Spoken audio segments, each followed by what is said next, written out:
Tell me when you're good.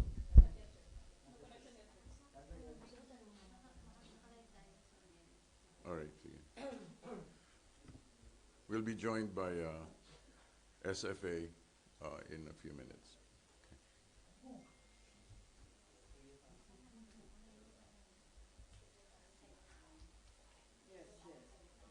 Secretary, yes. Secretary, yes.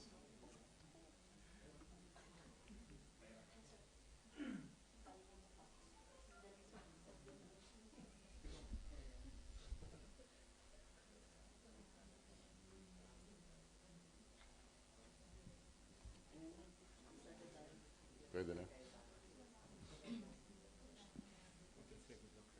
Thank you. Ano dito? Sige.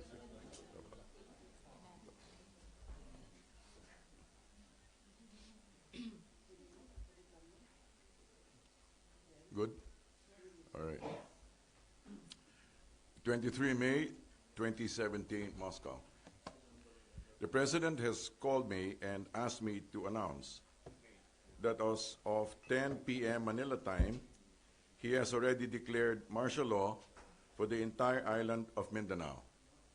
Esnes Guevara has clarified that this is possible on the grounds of existence of rebellion because of what is happening in Mindanao, based on Article 7, Section 18 of the Constitution. This is good for 60 days. I'm going to defer now to Secretary Del Lorenzana, Secretary of National Defense, to give us a backgrounder, and then to Secretary Alan Cayetano of the Department of Foreign Affairs.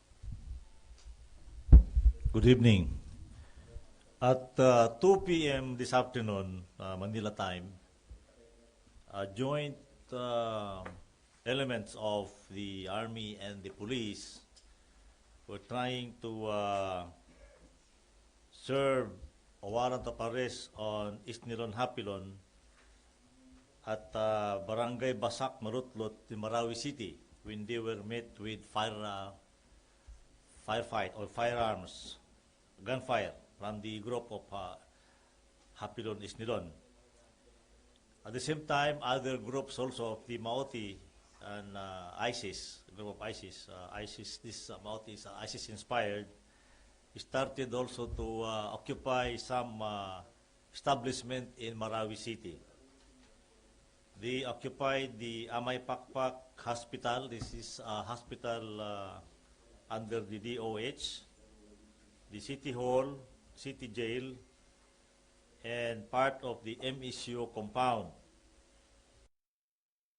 Fight ensued, and our troops reacted properly.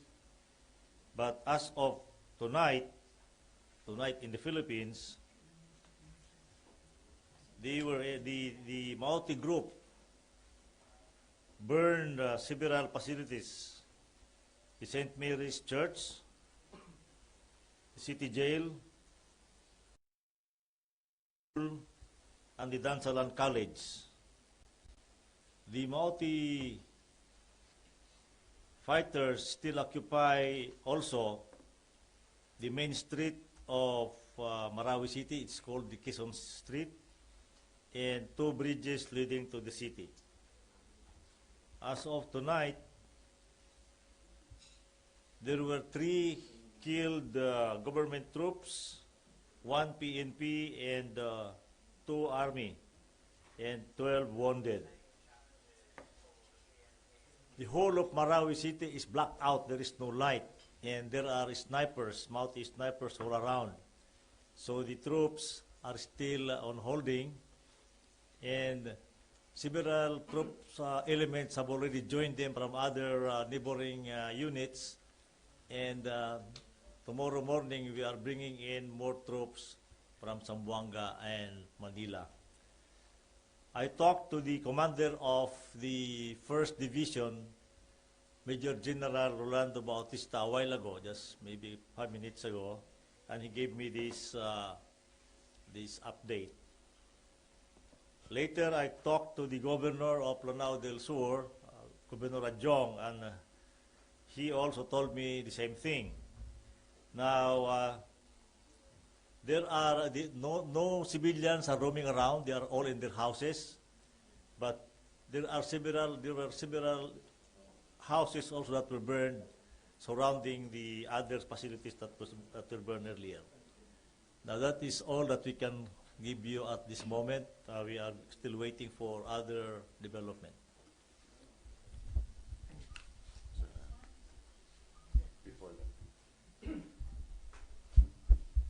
Good afternoon. I have spoken to to my counterpart here in Moscow and have explained the situation, and they understand that the security of the Filipino people, especially in Marawi and the whole Mindanao, is a priority.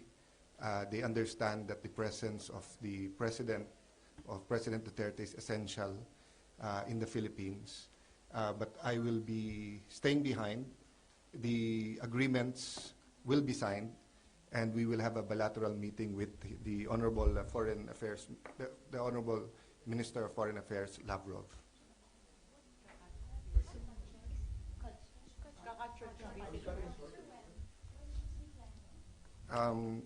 They will announce it, but they are now making arrangements because the President feels that he is needed in Manila as soon as possible. So they will make an announcement, either presidential spokesman or someone else in the cabinet. No? But definitely the agreements will push through, but the President will not be staying until 24th and the 25th. We'll make that announcement later. We will continue to encourage the community in Marawi and in Mindanao to please take all precaution, cooperate with authorities, and stay calm. We were open now to a few questions. Sir, just to fine-tune the declaration, what are the areas in Mindanao that is covered? And It is the entire island of Mindanao. and because of that, what will be the security setup there? The details will be forthcoming. Any other questions? Sir, what about in Manila? Is there a need to declare a state of emergency, considering that there has been declaration before by the PNP chief himself that there's some presence of ISIS in Manila? What the President has done is just to declare only for the island, entire island of Mindanao, including Basilan and Sulu. And Tawi-Tawi. Sir, question. Just a clarification. There are reports that it's an ISIS attack, and you're saying it's a Maute group with ASG. What group is behind the attack in Marawi? It is actually Maute Islam ISIS because they are they're the same. If it's an ISIS attack, does it mean that it has an international backing?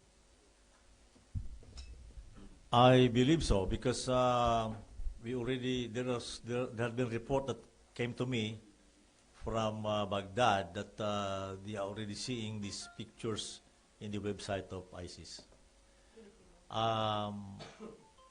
No, I think the website of ISIS in the Middle East. So there's prior information to this attack in that website?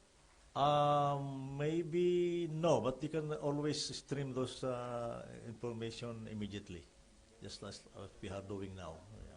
I also got pictures of those people just today from Marawi. Secretary, would that mean that the meetings with Medvedev and President Putin are scrapped? Again, the presence of the President, the physical presence is needed in the Philippines. That is the President's assessment. And his priority is always the protection of each and every Filipino. He will act within the framework of the Constitution. We will follow all rules and regulations. Now, the meetings between President Duterte and President Putin and President Duterte and Prime Minister Medvedev will be postponed. And but we are in the process of arranging that the President Putin and President Duterte will be able to speak most probably it'll be a phone call because President Putin is not in Moscow at this point in time.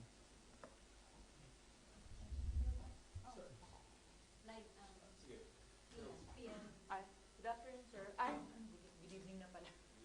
Sir, may magkakaroon po ng forced evacuation sa mga civilian communities para mag-give way po sa possible surgical operations po. Wala pa ngayon. Ang sinasabi namin doon stay in their homes muna. Huwag silang mag-cut sa paligid ngayong gabi dahil wala nang ilaw at maraming snipers yung mga ISIS na mauti doon na nag-aabang. Baka mapagkamalan silang sundalo. At also, the soldiers will also might mistake them to be the enemy. So, stay put muna sa mga bahay nila. And then tomorrow when it's light, so malalaman natin kung ano pang gagawin natin doon. We may require them to get out of the homes or evacuate them, but we will provide the evacuation facilities like transportation para makaalis sila kung magkaroon talaga ng house-to-house fighting dyan sa Marawi.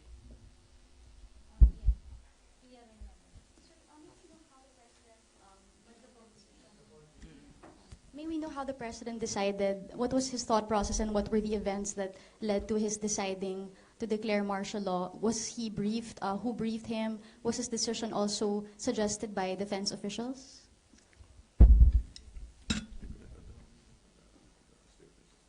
He met with his own group, and we will just have to leave it at that. The full details we don't have. His own group, sorry? Yes. His own group? No, his group of advisors. Okay, we don't have the details about the composition of the advisors. Secretary Lorenzana, considering the urgency of the situation in Mindanao, you think there's a necessity to ask for immediate military support or assistance either in China or here in Russia? None. I think we can do this. So we just have to reshuffle our troops. Medyo nabigla lang sila doon because they were expecting to arrest Mr. Isnilon. They didn't know that he was backed up by more or less about 100 armed fighters. But we will be able to contain them as we go along, maybe tomorrow or the next 2 days. Yun ho bang Marawi area, matagal na hong pinamumugaran ng mga Mauti group at ito ho ba'y matagal ng yes. Nasubaybayan ng if you remember, we were able to, we bombed them in Butig. Isnilon was there in Butig early this year, and they were scattered. And it's coming out now from the reports of the military that they have a lot of sympathizers in Marawi City, so they were able to infiltrate Marawi without the knowledge of the military. That's why they were able to go there undetected, maybe posing as civilians coming to the city until they saw this. If they did not see Isnilon siguro, they will not be able to have this incident because Isnilon was there. He was seeking medical attention. And when he was approached to be his hideout or his safe house was approached to arrest him, they started firing at our soldiers. That's why there was this encounter. Thank you. We'll have to confine it to the last two questions because I'll be deferring now to Sec. Alan Cayetano. Pia, just to add to your question, to add to the answer, no? The President does not take lightly the declaration of martial law of any part of the Philippines. In fact, this option was an option in the past. He has announced that there are groups that have been auditioning for recognition in ISIS, and both Secretary Lorenzana and Secretary Esperon and our Chief of Staff Anyo and Chief PNP De La Rosa have continuously briefed you about certain security threats in Mindanao. The President doesn't take this lightly because he knows and his cabinet knows that there are implications, for example, in tourism. The mere declaration of martial law would dissuade some from going to Mindanao at this point in time.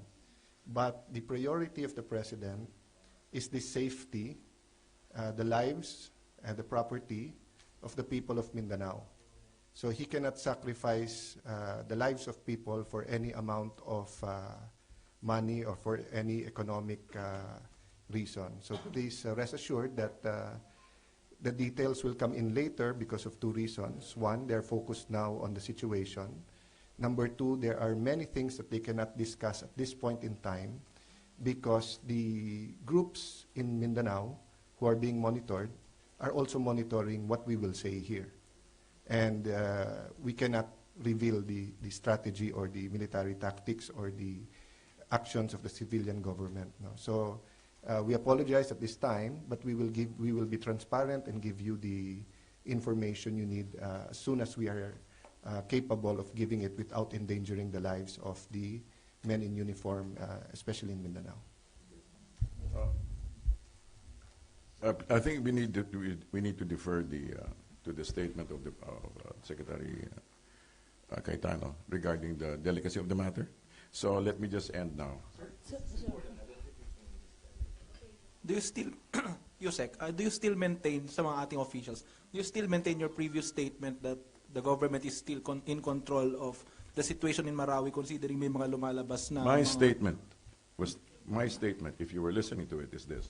He has full confidence in AFP and MPNP's management of the situation, all right? And so that is why he's returning also to the Philippines, and so let us continue to trust in the process. Okay, let me just ask Secretary Lorenzana, is the government in full control of Marawi right now? Of course. I told you a while ago, I just talked to the division commander. General Bautista is supposed to be in Polacan, Zamboanga del Sur, but he is now in Marawi. It's starting this morning. So sabi niya, wala namang problema. We'll just try to hold the ground tonight so that we can bring in more troops maybe tonight and tomorrow morning. So, under control yan. Sec Lorenzana, how many troops of the Maute and ISIS are we talking about? And meron po bang nagkaroon ng lapse sa intelligence kaya nakapasok sila ng hindi undetected sa Marawi? Alam naman natin na nandiyan sila eh. And in fact, there was this big firefight somewhere in Piagapo and sa mga mountainous dyan areas surrounding Marawi City. And I don't think there is a lapse of intelligence. It's just appreciation of the intelligence that was lacking there. Baka hindi nila, akala nila kayang-kaya, but you know, it's just, there's intelligence there. It's just the appreciation of what the intelligence means that medyo nagkamali sila. Thank you very much. Sir, one last. Sir, why all of Mindanao, sir? Well, that is the declaration of the President, all right? Secretary Lorenzana. Because there are also problems in Zamboanga, Sulu, and Tawi-Tawi, and also in Central Mindanao, in the BIF area.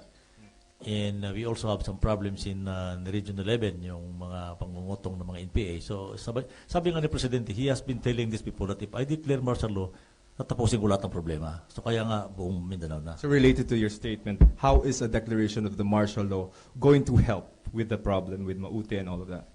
Well, we were able to control their movement. We can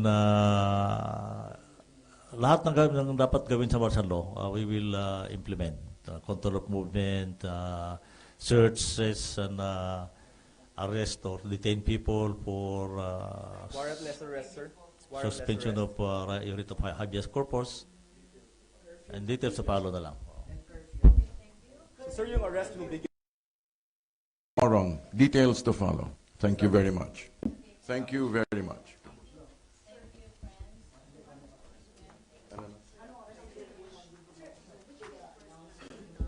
No, we'll give a statement about kung kailan alis. Okay? We will, as soon as possible, we will. Pero ang biyahe is about 12 hours.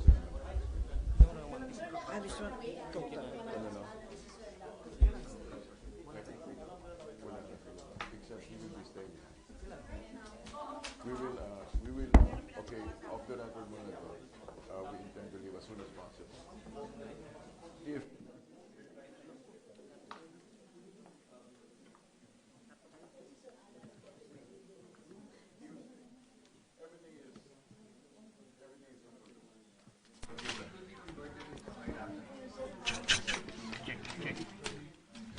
Senator Alan,